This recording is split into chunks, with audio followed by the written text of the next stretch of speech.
We're now going to look at the Boolean type. Boolean type can only take one of two values, true or false.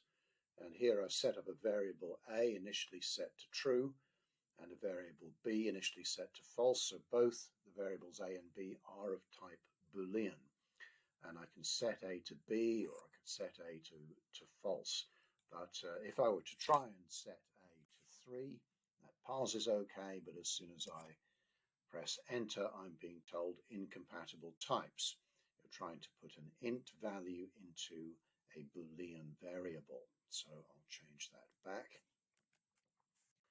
to B.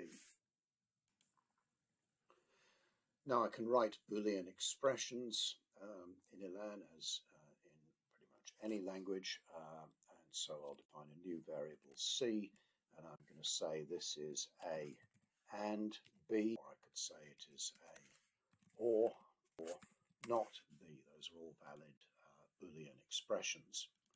And it's also possible to pass a Boolean as an argument into a function or procedure and to get a Boolean result back from a function or indeed an operator, even though the input values were of a different type. So if I were to set up a couple of numeric values, var x equals 3.6 and var y set to 3.7, then I could say, I could redefine C, set C to x is greater than y.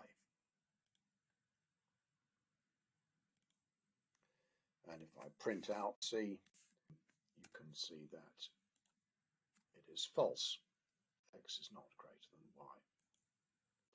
So far we've done all this without seeing the word Boolean appear. The type is just inferred from the initial values for those variables of true or false.